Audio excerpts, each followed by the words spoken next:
got to be close. A little hot. It's muggy. Stop with the complaining already. I think this is it. Oh. Whoa. This is impressive and almost certainly haunted. It has that feel to it. Shall we heed the call? Let's do it, buddy. Let's do it. Yes, sir. Let's go. The Heed the Call podcast is getting hedonistic in knowledge. Oh, yeah. How about that? Welcome to Heed the Call from New Orleans. Super Bowl 59 week kicks off. Dan Hanzus here with the Cess Dog on the olive couch. And look at that, Mark. The voice of God, Jason Zumwalt, in person here at Heed House at Underdog Manor. The beautiful visage and body of Jason here. He's just a presence. He's a presence. I have arrived. We have arrived. We're in New Orleans, and we're staying here in this old mansion that's called the Orleans House. I don't know the name of it. I just know that it's architecturally very striking. Very striking. And we have our own rooms. Everyone has, it's a fun vibe. Justin's here as well. What's up, Justin? Hello. Gravedigger. We're going to get to Gravedigger in a bit. Yeah. Some stuff going on with Gravedigger. Yeesh. Put it that way. But yeah, a little bit. So we're here. Obviously, we're going to do 3 shows from here at Orleans House. We're going to be doing a live show later in the week, and we're excited about that. But yeah, this has been interesting. We've stayed in the same quarters before, Mark.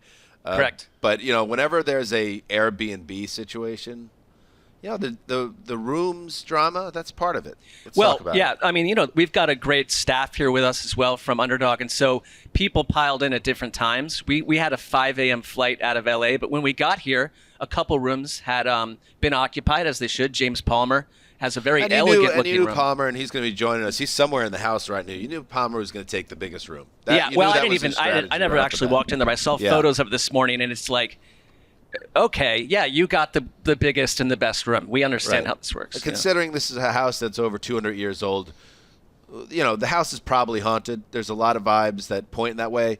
And James taking the biggest room, let's start there. If someone's going to get haunted this week, I think JP deserves it. He deserves it. That would be the ripe reward for that move he pulled. We had our own room drama. We had a little degree. bit of drama. It was a very Dan Marc scenario. It explains so much about both of us. How we came in through the front door, and then we were told there were rooms upstairs and rooms downstairs. Mark went downstairs and checked out that room. I went upstairs. You know, the room up there was okay. And then I came down, and Mark, you had hit the lotto. You had a bigger room. Right. And what happened? Well, so somehow, like just the way that we operate as friends and business partners, it's like, you can have the better room, Dan. I could sleep on a small carpet in the middle of the floor. I almost did last night, to be honest. So, you know, lots going on there. But so I ultimately gave you the bigger room. But I'm very thrilled. You're the bigger person. You're the bigger man. Yeah, I guess that's you could spin it and that a little way. bit of a Laravio Magnifico, but it was for you. Yeah, it was eating Not me up. for And me. you kept on saying, I could sleep on anything. I could sleep on the dirt. And I said, well, then you want to switch? And you were like, yeah. But then I could tell you maybe you didn't really want to. Then I was like, all right, let's do it or not. And then you did do it. We had been here for 5 minutes, and I went into your room to look at it, and you'd already unpacked all your toiletries and clothes. Seems like a big production. So, you know, my stuff is still in a bag. Everything's just still right now. Yeah, I believe that. Yeah, I believe that. Jason, you are on the 3rd floor. I'm in the attic. Yeah, the attic. Yeah. And how are we doing in terms of activities? Well, we were hoping that we were going to have some bumps in the night. Some creepy crawlies, some maybe tugging on the toes in the middle of the night to wake me up, some paranormal activity, and so far, nothing. I'm a little disappointed, to be honest. Yeah, we want that. We want that. So that's something that we want to totally normal sound. Keep an eye out. Normal sound. Keep an eye out. So yeah, we're going to be talking obviously Chiefs, Eagles, all the fun we'll be having here, and there's somebody. Come on in. Somebody's here at Heat House. at the front door. Oh, look at it! It's the con man, Conor Orr. Take a seat, pal. Good to see you, bud. What's up, buddy? I like this. This is so organic. Look at this. So natural, not at all staged. Here, take this headset. Conor Orr is here. What's up, Con man? I thought this was the Wax Museum. Hi, everybody. This is a bit of a Pee Wee's Playhouse scenario? You had no issues finding the house from your hotel somewhere in downtown New Orleans? The Uber driver was like, I'm going to wait here just to make sure you're where you think you are. So that was good. Yeah. All right. Well, that's a little bit foreboding, that messaging by the driver. I'd agree. But There were a we're lot of happy to have you, flashing Connor. lights around the house last night. Every time we looked out the window, somebody was getting pulled over. There's a lot of entertainment factor here in New Orleans, and you were at opening night, right, Connor? I sure was. What's going on with what are the vibes at opening night this year? You're like Mr. Roboto. You did the job that no one else wanted to do. You went to opening night, so. So opening night is, for those who don't know, you are trying to actually interview people in front of like 15,000 screaming fans. Right. And every year they credential more journalists and then the space gets tighter.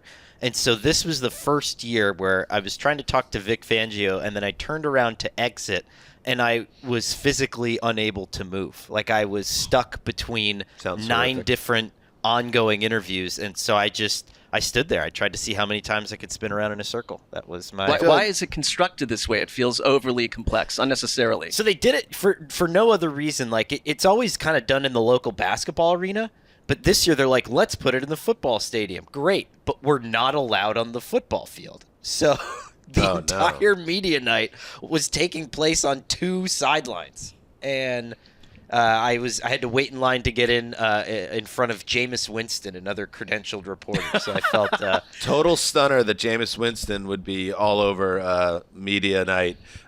He was throwing cookies at various players. which they ate, by the way. Interesting. Imagine that would be a major controversy if somebody came down with some type of You'd think so. foodborne illness. Here's the thing that no one talks about, and it's insane to me. I shook probably 13 or 14 people's hands. There's dozens, like 10, like hundreds of journalists here from all over the world, and these players are just, embracing some of them. The stranger ones, like just hugging them, shaking their hands. How does no one get like any sort of a viral illness? I like the embracing the stranger ones. That's what the players are doing. There was the guy from Norway the one year who wanted Aaron Donald to slap him in the hands, and then he did. And the guy was like, "That really hurt." And it's like, yeah, I'm Aaron Donald. what did you think was going to happen? I'm a monster. Add it up. We've done it all through the years. We've been to many Super Bowls. Very fortunate to have been to many. We've done opening night many times, Dog. We've also been on Radio Row many, many, many years. It's a little bit, I got to be totally honest. And again, thank you to Underdog putting us up in this great place. And we're going to get to hang out and do shows with your friends. Like, that's winning. As Shaq would say, that's cheating life right there. There are elements of Super Bowl week that are fun to me. Opening night is something I'm happy to leave in the past. Radio Row is something that I feel kind of blessed that we're away from that, even though it's only a couple miles away. And we're doing our own thing away from all that. It feels completely different than the machinery of past Super Bowls where, we were ordered to go to things left and right, like the Harbaugh versus Harbaugh, like press conference, things like that, where it's just like, it's a bit of a dog and pony show. This feels free. This feels better. We can stay up as late as we want. If we're having a conversation with Connor and all of a sudden he goes into a chunky soup ad placement worked into the dialogue. Yes. So we don't have to worry about that this year. The famous Tony Romo phoner we did, that wasn't at Radio Row, but where he kept on mentioning that his uncle loves DirecTV so much. Well, it was a product placement interview which had very little substance to it. It was before he became the Tony Romo we know today. All right, so here's the deal. Like we said, we are in New Orleans for the week. Connor is going to be with us. Multiple shows. The voice of God. And Jason, again, Jason's on the 3rd floor. Maybe we can get some footage we could share with the audience of how you even get to the 3rd floor of Orleans House here. And It's a lot of climbing. Yeah. A lot of climbing. Some steep stairs. Dangerous stairs. to be Dangerous honest. stairs. Yeah. I forgot to bring toothpaste. Yes. And so I quietly asked Jason if I could go borrow some of his toothpaste. It's a Very very personal. small tube, so I can't keep doing that. But had to walk up had to go find the room, and it's an adventure to get up there. Yes. It will be on my conscience if you tumble to your demise, Jason. So just hold the banister. We've all got insurance, though, so we're good, right? We're totally covered? Everybody's covered. Okay, good. Everybody's great. All right. So, with that said, let's talk a little bit about opening night. We got our buddy, again, James Palmer, also staying with us here in Heed House, and we're going to get the latest from him, what he's hearing, and some of the other news that's out there right now. But I just want to, so you know what? Maybe should we get James? I think so. We should get yeah, James. orderly. All right. Hey, James, come on down, bud. It's time, baby. He got the best room. I feel like he came here purposely, Well, yeah. earliest to get the room. Showed up a day early, sent a photo of him poolside, and so you know how this would There work. he is, ladies There he and is. gentlemen, James Palmer. Good to see you, James. Take a seat, buddy. Can we share the story, Mark, that you nearly a deadly killed yourself corner. on that table last night? At I about nearly did, and I 10 made a PM? technical error, and I'll just be honest about it. Like when I fly across the country, I've had blood clot issues before, and so I take a blood thinner. And Okay. then I arrived in New Orleans and began It's hanging deeper out. than I thought. What? Keep going. No, Go just ahead, Mark. like Continue your just not a oversharing. good Yeah. combination, and it was a fair cap to my evening just to tumble onto the floor. So he did. Your face connected with the glass table in front of us. There was a concern that it might shatter. Yeah, and then there was a coffee. It was like a nitro brew can of coffee that, as you fell, you inadvertently swiped and it went down onto this carpeting. And then when I was stunned, it happened so We thought the quickly. same thing. Yeah, Right. I thought it was a massive pool of blood. I I was like, would've- holy shit! Yeah. Did Mark just kill himself on the glass coffee table? First night in New Orleans, and do we do a show tomorrow? If I thought the same thing, but you also fell in slow motion. Yes. Well, Which I, is- I, my only memory of it was like I am falling. That's what I could. I was like, oh, I'm tumbling towards the towards and I feel like earth. we've all been there, so this isn't a shot Well, at it's you, Mark. it's a clear table. You can see the ends of it. I almost just did is there anything more humiliating than the slow motion fall? No, it's terrible. 'cause and you also, know it's you're like falling and you it's can't we're stop. with these like wonderful people from our company. Like that's not the time this should happen either. So it was someone's got to start the thing off with a bang, and I hope I provided that service. I'm just happy it wasn't blood Fair. because it looked like a potential gusher. James, how are you, buddy? I'm good, boys. I slept not like a baby last night. I think that room's haunted. All right. You've Good. got the haunted room. There's nymphs painted on the ceiling. Nymphs? Yeah, like little babies Babies. playing instruments. Never good. One hunting a rabbit. I should post this publicly for everyone to see. Yeah. There's a small boy in a small cloth, bow drawn, a rabbit that has questionable eyes, looking back at him, and this is all happening above in this mural above my bed. That sounds like the room Jason Yes. would want to be sleeping in. Yeah. As much as I know about It's a Jason. wide bed. We could. Well, I was going to say, James, that initially I had some issues that you had taken the first bedroom, but now maybe the comeuppance is you have to deal with evil nymphs. Well, I did properly And text cherubic certain. killers. Yes, I do have to deal with this, and we're on night 2 for whatever it is. I did text the proper people at Underdog and said, "What room do I take?" Smart. And they responded with, "First come, first serve." So I laid in each of your beds, and eventually chose that room. So you stayed night 1 here by yourself. John, my producer for 89, came in like midnight, so he was here at the end. But I had most of the day to myself here. I sat by the pool. I sent you guys a photo There's of a me drinking pool a Stella here? Yeah. poolside. Yep. There's a pool back here. Oh, shit. And we've got a fully stocked fridge. Yeah. Also, everything you could ask for is Wow. here. Very nice. Here, that is Underdog helping us out, and we appreciate them. All right, let's talk a little bit opening night. Let's play a little Patrick Mahomes, the Eagles and Chiefs, and it is something that has obviously become more ingrained this season. The Chiefs becoming the team everybody's sick of. And here's Patrick Mahomes saying he's cool with it. You know, I don't even think it's embracing being the villains. We embrace who we are, and we believe we play the game the right way. We believe that we play with a lot of heart and a lot of passion for the game, and then we win football games. And if winning football games makes you a villain, we're going to keep going out there and doing it. Con man, your thoughts? I mean, right way's tough. I think that phrase is doing a lot of work, but they are better than other teams in the NFL, and you shouldn't be punished for that. Yeah, That's fine. And along those lines, Roger Goodell, NFL commissioner, had his press conference, and one of the questions that he received, I believe this was a controlled press conference, if I'm not mistaken. It was. It was an invite only. Is that invite different only, than past right? years? The last 2 years have been invite only. Yes. Did Jim Trotter get in this year? Yeah, I Did think he that make it might in? have triggered this. He came in through the venting. Anyway, Rog has asked about some of the conspiracy theories that perhaps the league has been helping the Kansas City dynasty along. Officiating has favored the Chiefs, not my perception, public perception. How much of a concern is that for you in the league? Well, this sort of reminds me a little bit of the script, right? That I write a script, and I have the script for the entire season.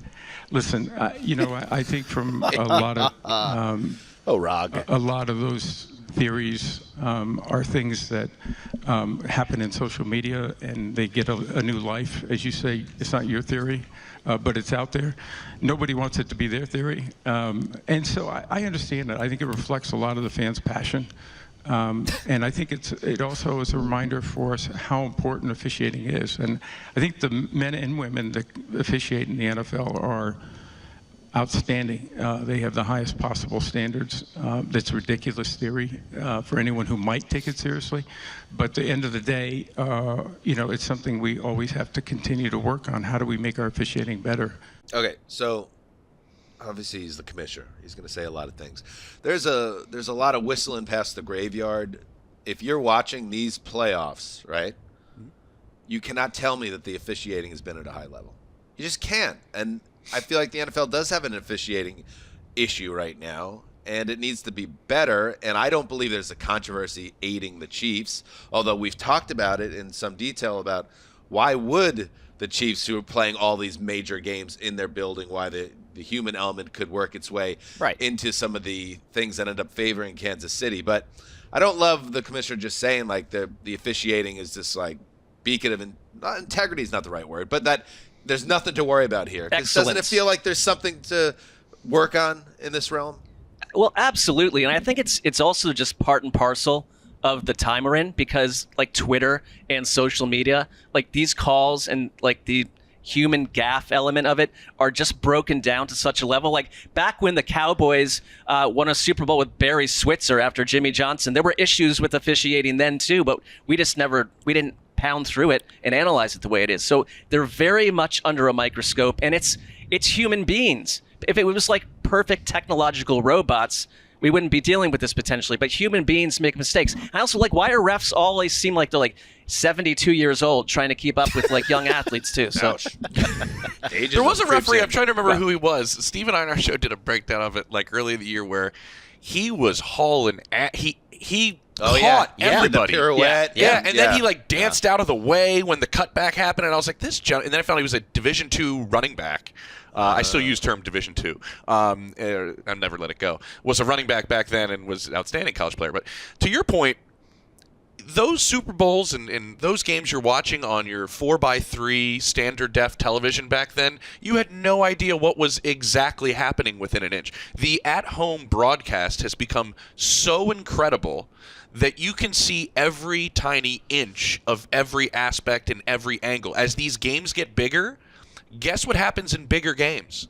The production budget is larger. What happens with a larger production budget? More cameras, more angles, more ability to see every play from every single angle. And if you've ever stood on a sideline during an NFL game, I've done it most of my career, I look at the refs going, how the hell are they doing this? There's so many things to look at. So I'm not making an excuse for them, but we now have an ability to critique them unlike we've had before.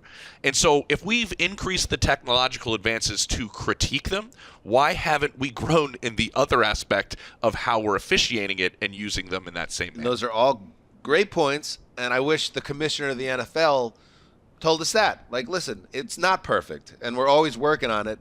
The technology can be a double-edged sword in this realm, and we're going to continue to try to marry the technology with the officiating to try to create a cleaner product. We're not there yet, but we're always striving to get there. Give me a little bit more than that. But the other part I'm with, like, have you ever been the pool reporter, Connor? Yes. break it down for everybody what the pool reporter situation is when you have to go into the referee locker room and interview the head referee after these controversial calls. One, you know exactly what's happening when you're walking into that room. Yep. You will not get an answer. There will be no admission of guilt and no admission that we missed a call. That is standard operating procedure for the pool report. That's how they're taught. Yeah. So to me, that's the other part that lies as a problem, to where there's no admission that we've ever made a mistake in anything is the difficult. But take us in that room. I do think everybody wants to know. Take us in the room. Behind the closed door. I sound like Peter King. Take me there, Connor.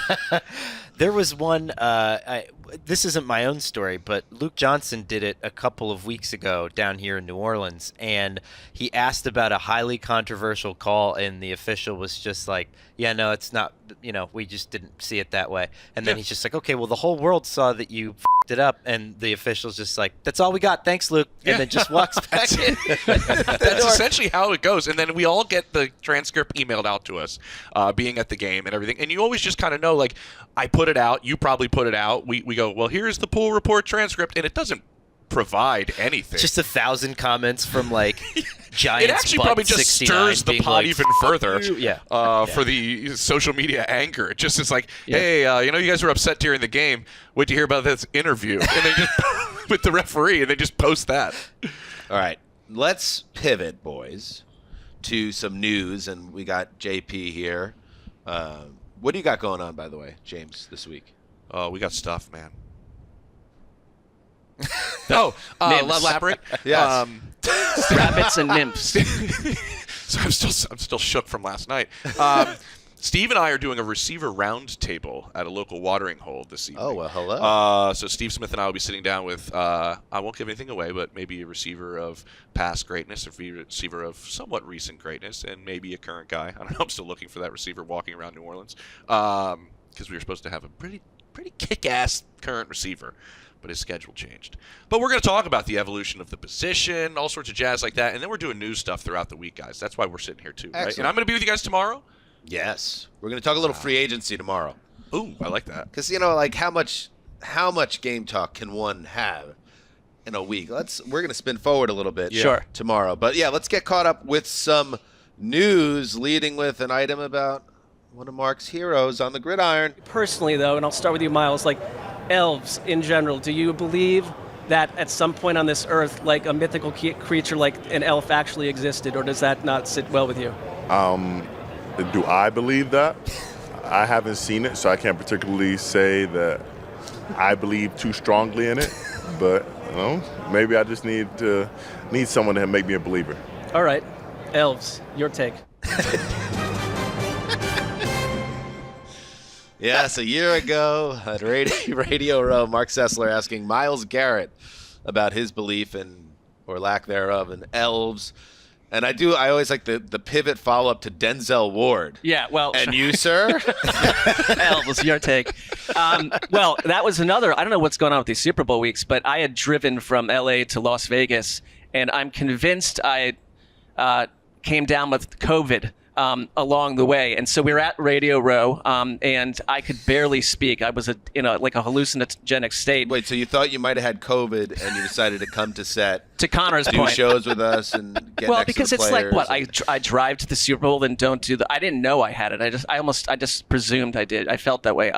But Myles Garrett in that interview looked at me like I was from a different universe, because I definitely looked ill and forlorn, and he was just like, what am I doing talking to this small white?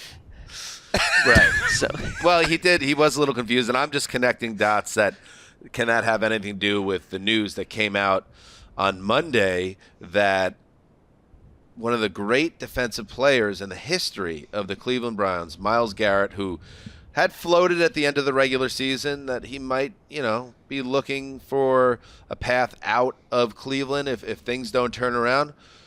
Well, Connor, that apparently is the case, as it's now being reported that Myles Garrett has requested a trade out of Cleveland.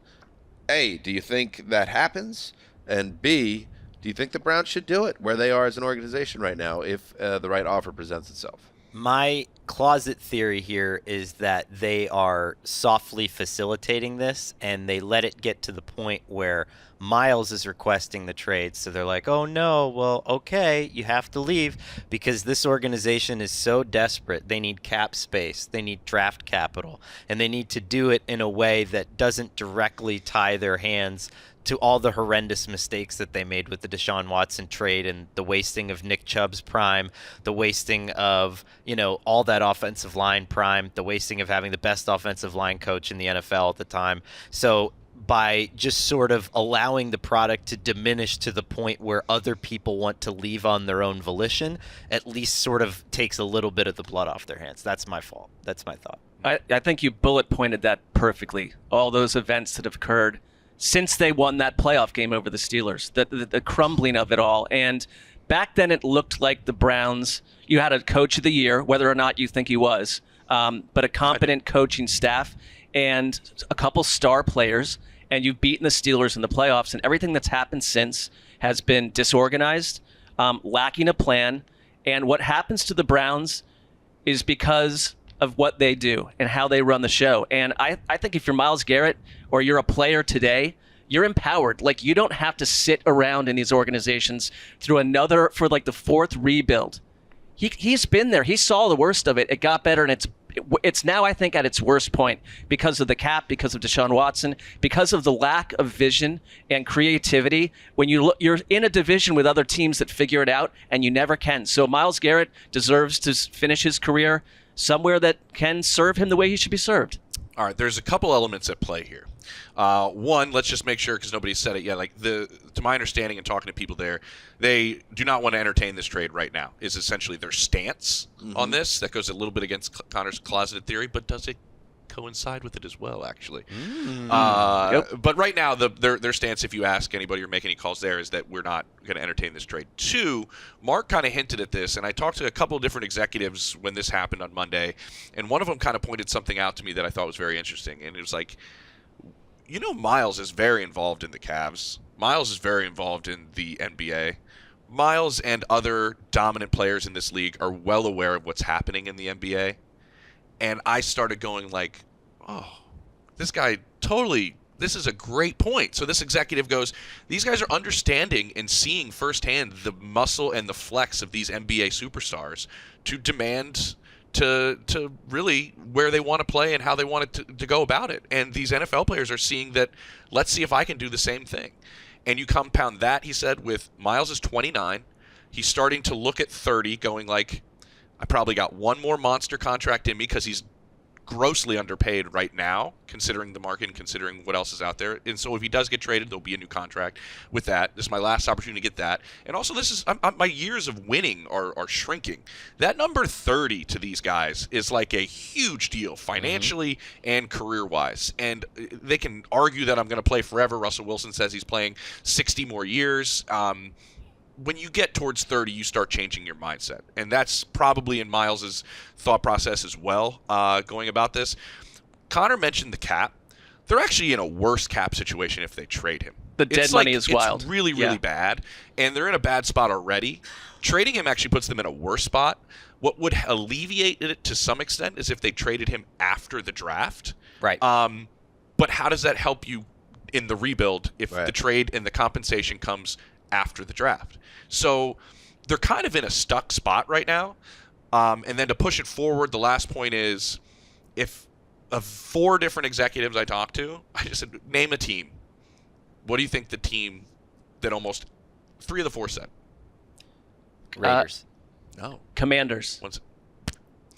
3 of the 4 said Washington.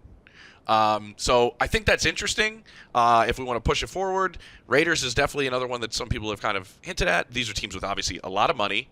I would look at any team that has a quarterback on a rookie contract. Patriots.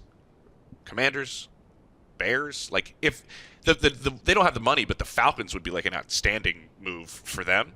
But I think this is something that's going to take a minute, and I think it's going to take seriously some time before we get to like some movement on this. And it's, butterfly effect of it all. Like, there's another scenario where they're a little more patient with Baker Mayfield, and he's still the quarterback, and they're able to build off that big playoff win against Pittsburgh, and Myles Garrett is there, and they could go for it together. But now it feels like that window closed. The Deshaun Watson move was such a disaster that I think there's a lot of logic to moving him if it gets you big-time draft capital, and it's complicated with the financials involved, but it's a bummer, and it's also the same week where I learned, like, Garrett Wilson scrubbed the Jets from his social media, and, like, being a fan of a team that can't get out of its own way, even when you land a special player, eventually they're like, this sucks. Well, this all like happened on our plane ride out here. Like, we land in New Orleans and like disasters are unfurling left and right around us. Being a fan of a team that can't get out of their own way. Don't get me started. Back to football. All right, we'll get there. But real quick, I got something for you just in a few minutes, Justin. What if you were Andrew Berry, though, in this situation? The Browns general manager. Right. You're going to go, hey, look, guess what, guys? I'm the guy who did the Deshaun Watson trade and traded Myles Garrett out of town. Right. Look what I cooked up next. Check me out. That's a tough spot for him to be in right now. Here's why you would want the draft capital after this year's draft, though, right? A better draft. Better draft. Quarterback. You would want capital for the 2026 draft or the Arch Manning draft. Like, that's where you want to be putting your eggs. And one other point I wanted to make, because this was brought up to me and I thought this was really well, is like, it's been in a lot of people's mind around the league falsehood in essence of how this team has been built. You can't really equate your team's success over a period of time with banking it on a dominant defense. Dominant defense is very volatile. Like, you look at Philly right now, one of the best defenses in football. I bet you there's a pretty good situation where they're like 10th or 12th next year. Like, they'll be fine, but they won't be number one. You're not consistently like number one defense year in and year out. The league considers that very, like, with all of the factors at play, you can't bank on it every year. And so that's another part of why the Browns got themselves in this kind of situation. And then with compensation, there's two kind of schools of thought. Some people think multiple ones.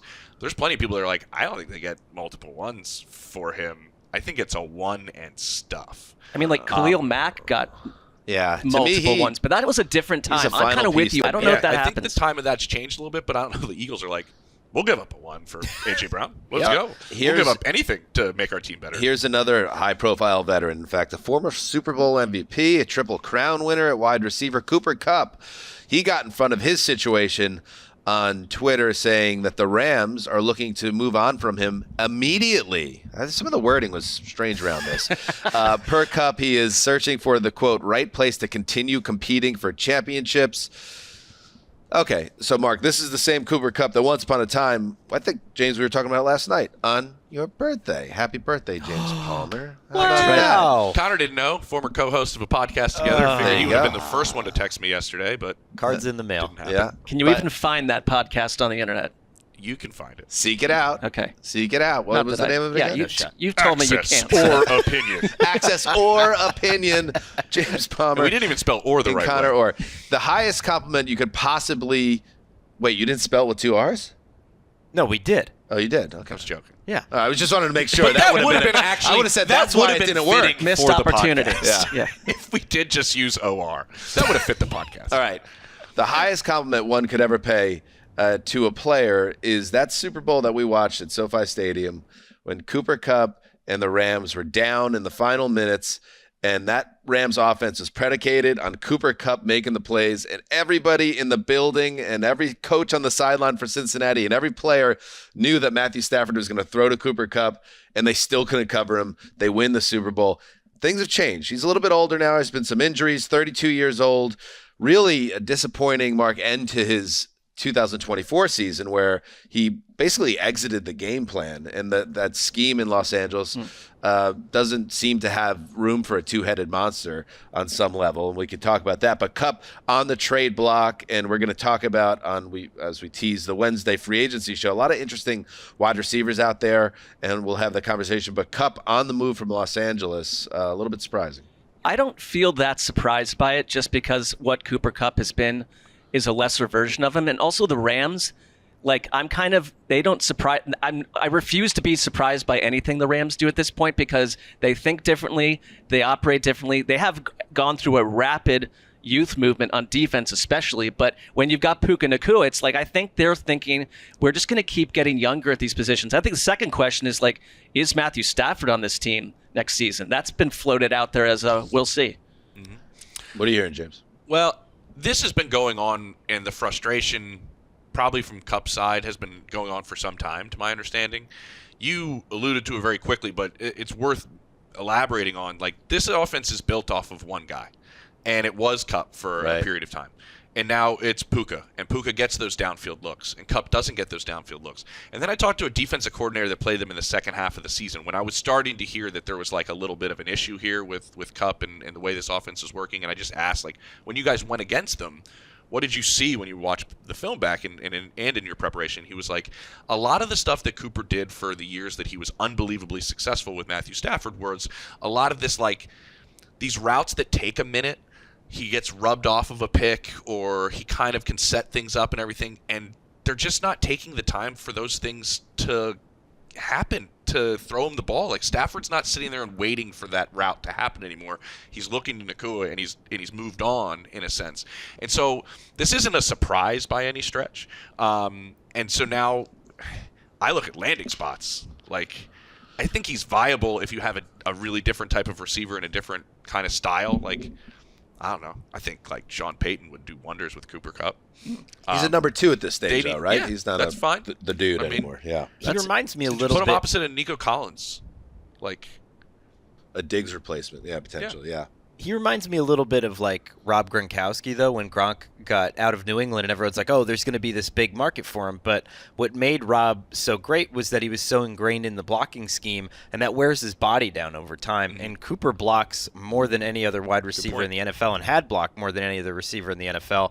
And so you're either going to need someone with the knowledge of Sean McVay's run scheme, and there's plenty of those coordinators that are out there, or you're going to need someone to kind of reimagine him as a wide receiver, because I don't know, is the body strength there? Is the willingness to throw your body out there still out there? I don't know. You do have McVay disciples all over the league. Yeah.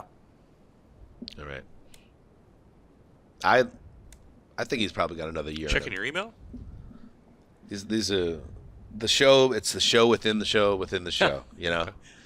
I just want to say, James, that staying in this home with you, especially on your birthday, special. Yeah. It's just like a closeness that we appreciate you. I don't think we're going to return to our home city. Really? We'll just all stay here. I mean, we're set to go. Can we bring our families here? I don't. No. Well, that feels invasive. Yeah. If you look on that glass, do you think you could see Marc's face impression? Jason, can you take a look? You see Marc's face in the glass? Bummer. James, not a high see you point. tomorrow. Yeah. And we'll hang out tonight. Oh, we here will at hang Underdog out Manor. Underdog. Is that what Underdog Manor? Am I allowed to come back here? Can 100%. I come back? You could we have an extra bed, right? Yeah. My room has 2 beds. Yeah, there's multiple rooms with multiple beds. So right. Just tell each other stories. Yeah. Given what's going on with Justin and his sports fandom in the NBA, we might want to have someone in the room with Justin just to make sure everything's a bed okay. check, if you will. Yeah. Yeah. All right. Thank you, boys. James. See you tomorrow. I'm going back upstairs. All right. There he goes. James Palmer, ladies and gentlemen. Upstairs he goes. By the way, this episode of Heed the Call is brought to you by BetterHelp. What are some, Marc, of your relationship green flags? What do I like about relationships? Yeah, we often hear about red flags. I think honesty and openness. You want to go on an adventure together. Yes. Teammates, same team. Yes. I know all about it. I am a married man, have been for many years now. There are yellow flags in marriage, Connor. There are some red flags. Go to the green flags. I think that's what it's all about. Yeah. I think that's where we're at on it. But BetterHelp is here to help you handle all those flags. It's fully online, making therapy affordable and convenient, serving over 5 million people worldwide. Access a diverse network of more than 30,000, Connor, credentialed therapists with a wide range of specialties. Easily switch therapists anytime at no cost. Discover your relationship green flags with BetterHelp. Visit BetterHelp.com/HTC today to get 10% off your first month. That's BetterHelp, HELP.com/HTC. All right, let's take a break. We'll be right back.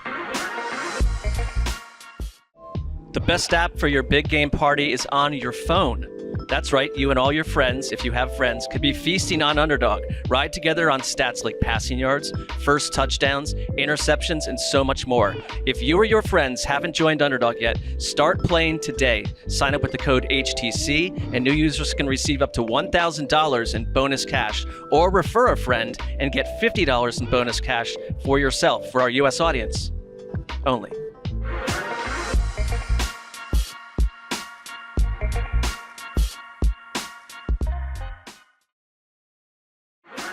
All right, we are back. Super Bowl week. Can you believe it? You know, there is tough sitch involving our producer.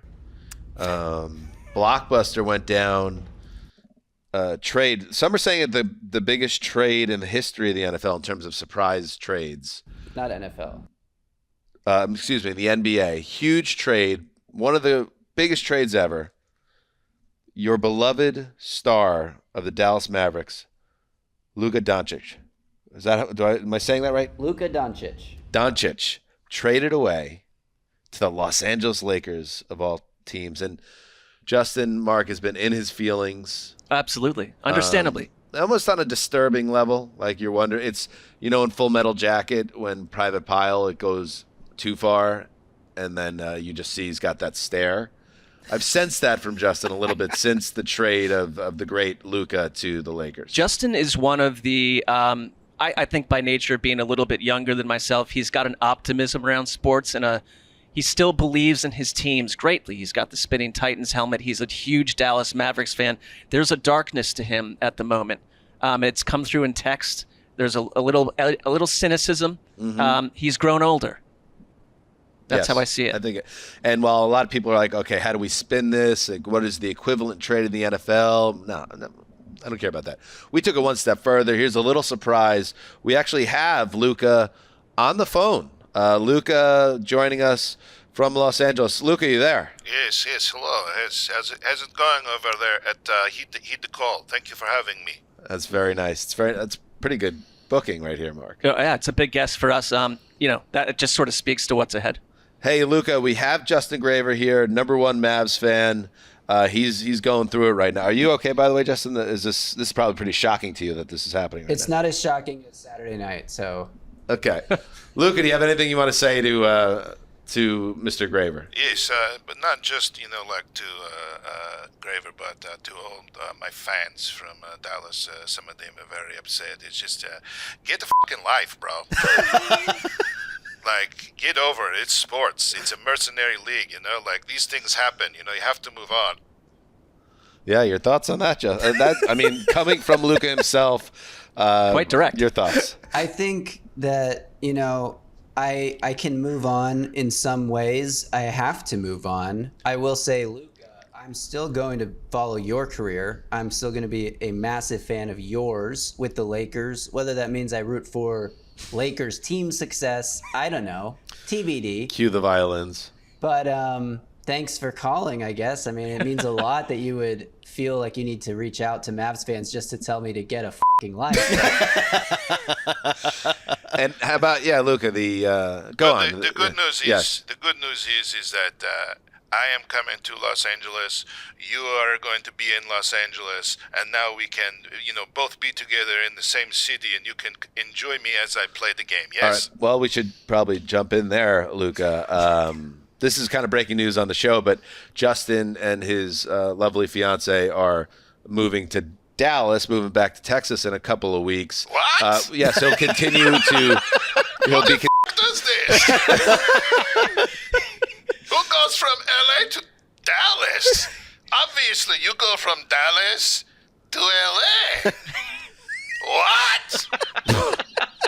This has to be staggering to you, Justin. So not only, everything that's happening, Luka seems to have an issue with your life decisions as well. Yeah, that does hurt a little considering how much I look up to the 25-year-old man. And this is that man. This is obviously Luka Doncic right now on the phone. Sounds just like him, yeah, uncanny. Are we cool, Marc? Are we cool? Like, is this accent allowed? Or we will find out. Yeah. Yeah, so there is an irony to, and by the way, Justin, for the listeners, he was continuing to heed the call with us. He's just going to be doing it from Texas. But there is an irony there, Justin, obviously, that you leave Los Angeles as your hero, your 25-year-old hero arrives. Just tough. Very I was tough. looking forward to, going to see Luka play when I got to Dallas at American Airlines Center, and now I will not do that. Sorry. So. Anything else to add, Luca, before we let you go? And by the way, we used all of our budget for Underdog allotted to us for the Super Bowl for this booking. Well, I was not consulted at all, but that's superstar NBA talent Luka Doncic on the show on Heed the Call from New Orleans. Yes, Luka. The only thing I have to say now, is I'm looking forward to playing in Los Angeles, and I love LA. Oh, no. I love it. Oh, no. All right, Luka, thank you very much. I'm sorry, Justin. I know that could almost seem too much to deal with right now. I think in theory it was for you, but it didn't go that way. I wasn't expecting Luka to be so I guess, harsh. I thought he would have a little more compassion for the fans of Dallas, but I get it. It is a business. He was kind of being a dick there, but he's within his rights there. It should be mentioned that Patrick Mahomes, at another opening night takeaway, he was asked about this trade because he's a big Mavericks fan. He's from the Dallas area, I guess, and here's what Mahomes had to say. Yeah, man, it's tough, because I feel like I've watched Luka since he was 18 years old. I remember going to a practice, and it was Dirk and Luka, and seeing his maturation and how great of a basketball player he's became has been fun to watch. And as a Dallas fan, it hurts me, but I'm happy for him that he's going to be able to go out there and be in LA and get to try to achieve his dream of winning a championship. But he did so much, not only for the basketball team, but for the city of Dallas. So I'll always be appreciative of those years. But I'm excited for the Mavericks moving forward and the guys that they brought in. And can I just say one more thing, Justin? Because I know you're talking about divorcing the team and taking a break, taking a break, and you're saying some crazy stuff in the kitchen last night that we're like, we got to put this guy on a watch list. It's like we are upset with the general manager of the Mavericks. This is what Patrick Mahomes also added last night about his team. I'll be there. I'm a Mavs fan through thick and thin. So if Pat Mahomes can do it, keep the faith, my friend. We'll see what happens. Time heals most wounds, right? That's what they say. And to be fair, there are a lot of things that Patrick Mahomes can do that Justin cannot do. Right. So, that's tall order. Fair. There's things I can do that he can't do, though, right? Hell do you yeah. think he could produce this podcast? That's right. Definitely not. No well, shot. We don't know that, but he can't. Patrick Mahomes can't do like a Tony Romo played out of context dick joke. He can't do it. No. But you can. Is that my cue to? You know what I mean? All right. Transition. Transition. Let's, before we sign off for our first episode from New Orleans, you know that thing, Marc? How online are you, Marc? What would you rank your onlineness 1 to 10? Oh, 10. 10 out of 10. I mean, it depends what you mean by that, but I have spent a lot of time online. Okay, good. Are you aware of the tier lists that are out there? Sure. Okay. We figured we've been coming to the Super Bowl since, 2012 or so. Connor, I know you've been doing it around that time as well. We're in New Orleans. Want to do a quick tier list of the Super Bowl cities since, let's say, arbitrarily 2012. Our first appearance Our first in the one Super Bowl. in Indianapolis. So Okay, not arbitrarily. so it's not arbitrarily at all. Orderly. Actually, So, yes. so you're purposely boxing out Indianapolis, is what you're saying? But we could talk Indianapolis. You wanna? We should. I feel like you have some Indianapolis takes. Yeah, I mean, All right. yeah. So let me pull up Super Bowl sites. And Jason, for you can just talk about New Orleans. repeatedly. They've done it in Arizona. Oh, Jason's back. That's true. Yeah. Oh, did you know that Luka Doncic was just here? Was he Did a really? phoner. Yeah. I'm sure he had some great things to say, Yeah. especially to one of his favorite people in the world. All right, here we go. So here is Justin can't look at me right now. He's so upset with me. All right, so I'm we're doing sorry, like so you got S tier, which is the highest level, A tier, B tier, C tier, D tier, and we're gonna go through it. Am I doing this or are you doing this, Justin? You can do it, and I'll recreate it for. Oh, okay, great. viewers. Oh, how fun. I love it. Let's start with, all right, so we'll go back to Super Bowl 46, Indianapolis. That was the Patriots Giants rematch. It was. Right. Yes. where we wrote literally 100 blogs during the game. We did. And we worked about 84 hours. And then and our old boss was like, yeah, just put in the time card and it's fine. And then we got back to LA and he pulled us aside. I'll never forget it, in the lobby area. He's like, listen, I went to, sent in your time cards and they're not going to pay you that. We had like 40 hours of overtime that HR refused to sign off. I remember we were looking at him like, well, what does that mean? You can't reverse the hours. I think we know what it means now. Yeah. I think we got paid eventually, so it all ended well. Indianapolis. All right. Let's take turns. Why don't you get us started, Connor? S tier through D tier. Now, this is dangerous because sometimes when we give something about to crash into the house.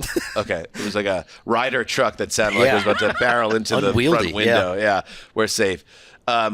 But sometimes when we give Connor these assignments, he'll end up just blowing it up with some wild. He's going to put Indianapolis in the S tier. He's got a chaos element to it. But you know what? We're gonna let Connor does say some crazy things. Connor, Indianapolis.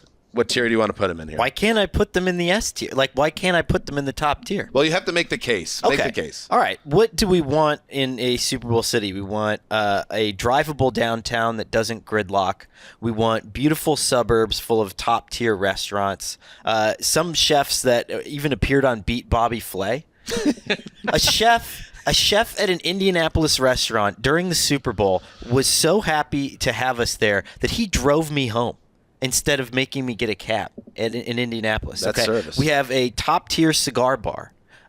We have a top-tier pizzeria. I found out that didn't leave Indianapolis. Oh, it didn't? Well, we love that there's place. still another. Napoli's is still there. It's just not down in the downtown area. Okay, so we have fine dining, we have NFL history, we have a central locale that's easy to get to, that's drivable from most parts of the country.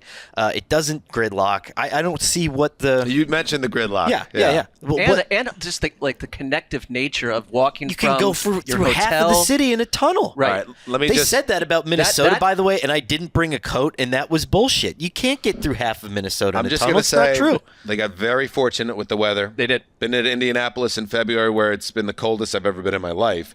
It happened to be beautiful that weekend. So the weather, you have to factor in the weather. You just got to do it. Because we went back to Combine like 12 days later, and it was about negative 41 degrees. So they did get lucky. All right. How about this? Why don't we stick it in B for now, and then maybe we'll move it up. That's like 2 below.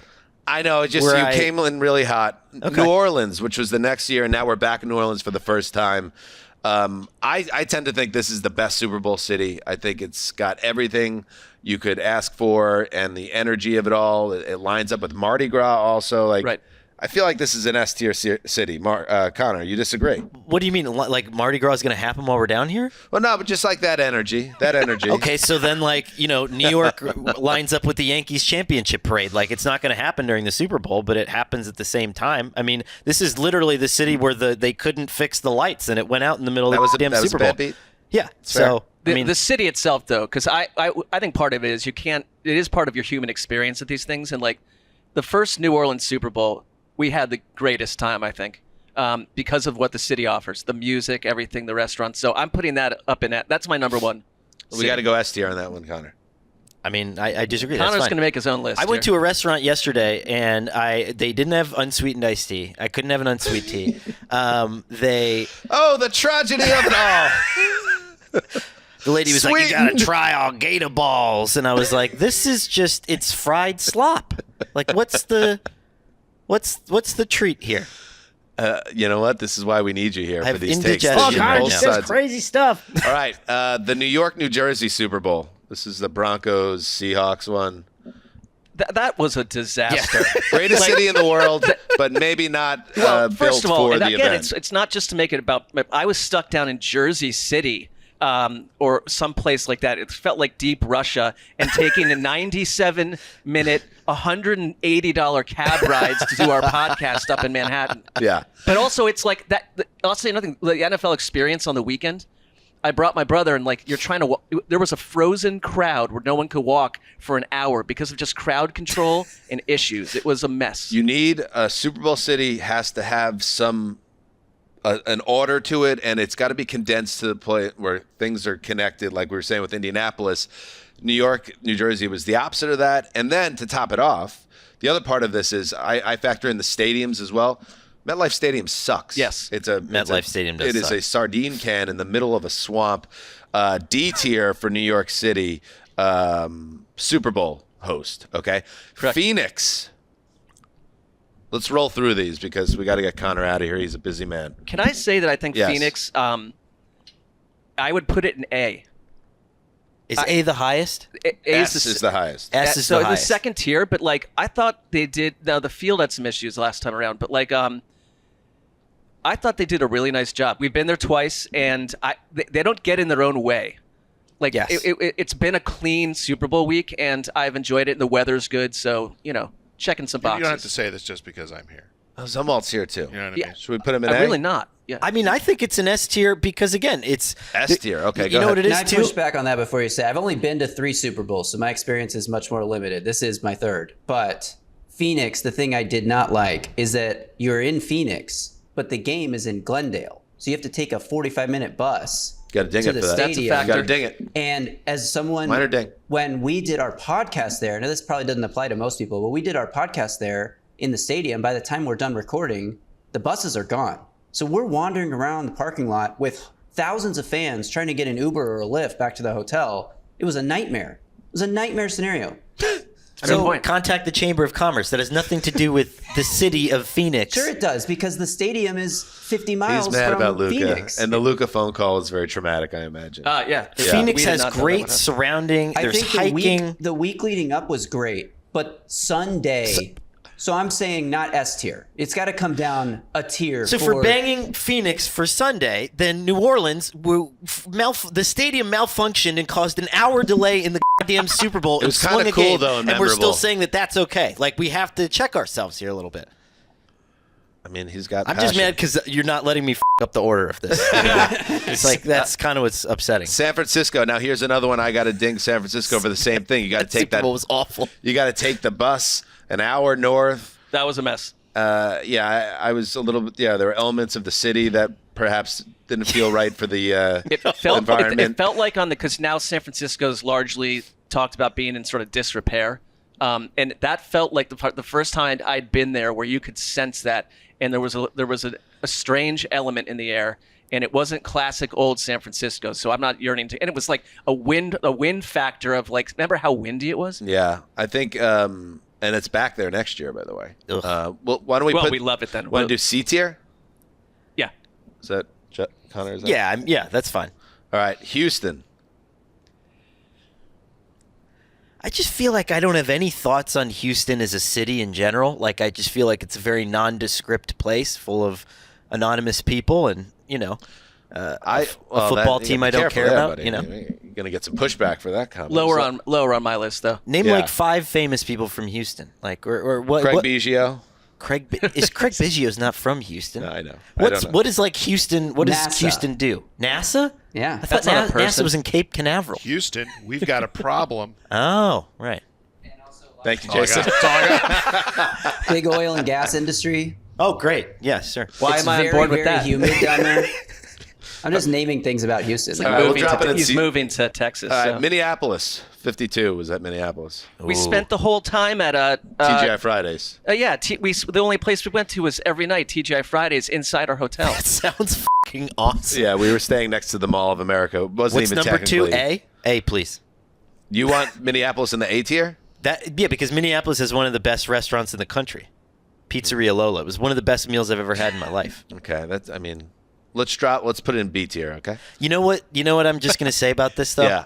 The best part of the Minneapolis Super Bowl, which you can't get anywhere else, was having the Eagles fans descend upon the Mall of America and horrify the fake nicest people in the universe. And all these people are just like, oh, we're just going shopping. And then everyone's just like, go birds. And it was like they saw dogs crawl up from hell. Like, it was you don't get that anywhere else. No, It's a you good don't. thing. Yeah. You don't. All right, we'll spin through the rest of these. Atlanta, we're going to put tell me if I'm wrong. I'm going to put Atlanta in the C tier? See, Yeah. All right, we'll fair. put Miami. B, but that was sort of a bit of a gridlock. A. You guys had a much nicer living situation than us, though. I remember coming to visit you guys, and you were in like that really nice waterfront. We were. Thing, yeah, and we were at the airport. Yeah. I accept A for the classic nature of Miami, but that was a convoluted week. Good food city. Los Angeles. See, I feel like they had the same issue as New York. It's just too spread out. That was one of the worst experiences of my adulthood. Trying to drive into downtown LA and we don't even live that far from downtown LA. It was just like, oh, you're the Rams. You're our favorite son. We're going to give you your little nice new stadium. LA is not built for a Super Bowl. It was a traveling disaster for people, and I think for visitors too. Las Vegas. It's a nice fit. I think it fits. I'm going to move that to B, and then New Orleans, we're back here. I'm sorry, Connor. We're going to S tier New Orleans, and we're going to celebrate it. All right. Well, wow me, city. That's, Did you hear that Ryder truck almost crash into the front of our house? Yeah. Only New Orleans. This is all part of the charm of this place, apparently. All right. How about that? We're going to spend the rest of this week, Mark, trying to sell Connor on New Orleans, the Super Bowl city. He is, what a task. For all his virtues, Connor does tend to be stubborn about things at times. He's locked in on this take. It's going to be a tough task. I'm ready to fall in love. Just, show me something. I've been here 4 times, and I've not had one single positive experience. Outside of seeing you guys at this house. Here that at my Heat Uber House driver at was Underdog worried about Manor. dropping me off at. Yeah. Absolutely. Well, we got to get you out of here. I feel like I don't want you to leave angry. You're fired up now. We got the other side of Connor coming out, but we'll get him back. We're going to get you back. We apologize. Jason, thank you for joining us. You're in welcome. person. Thank you for having me. How fun. Sorry. I'm so sorry. Justin's just Gravedigger. stone-faced. He'll never be the same. I don't think we get Justin back. I'm on his kill list Apology now. accepted. Uh-huh. I appreciate the attempt to lighten what is a pretty dark time for Mavs fans. So actually, I'm not mad at all. It was good booking by the show. Great Great booking by the producer.